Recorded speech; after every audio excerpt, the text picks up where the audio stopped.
Sebuta bumi ini datar, saling terkoneksi satu sama lain. Dan tetap ya, Indonesia walaupun kita memproduksi minyak sawit kayak apa juga, kita nggak bisa menentukan seenak jidat kita harganya. Apalagi ketika ada banyak substitusinya.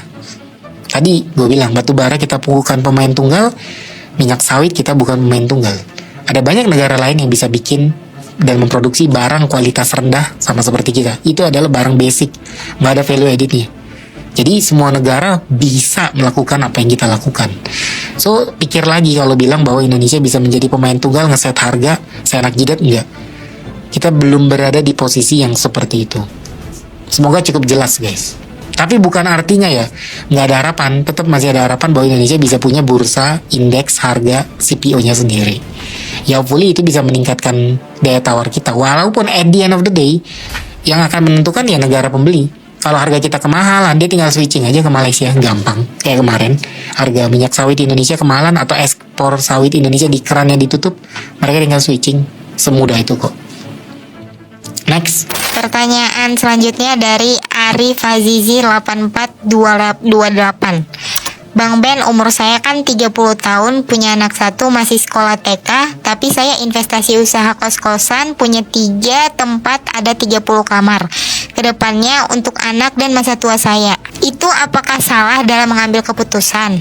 Tidak, jawabannya sama sekali tidak. Kalau lu investasi properti, khususnya properti yang produktif seperti kos-kosan ini, jawabannya investasi lu menurut gua sangat tepat. Ingat ya, lu investasi dalam bentuk aset itu ada 3 jenis nih. Aset yang produktif, aset yang tidak produktif, dan terakhir aset ngarep. Nah, make sure lu tuh investasi di aset yang produktif.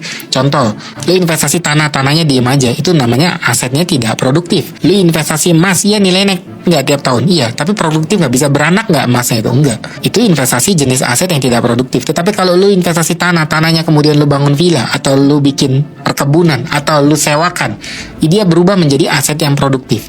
Dan investasi yang paling ideal adalah investasi ke aset yang produktif seperti kamu, kos-kosan. Dia bisa generate cash flow, bisa mengenerate income. Pada saat yang sama, nilai propertinya juga akan makin naik sepanjang tahun. Jadi lu dapat capital gain, lu juga dapat dividen ibaratnya dari penghasilan kos-kosan kamu itu. Dan untungnya di Indonesia, pajak untuk kos-kosan itu termasuk murah dibandingkan kalau misalkan lu taruh deposito.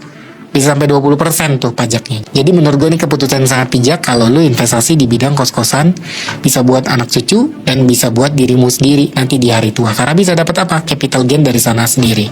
So, again, congrats buat teman-teman yang investasi di bidang properti tapi produktif. Jangan lu investasi di properti tidak produktif seperti apartemen.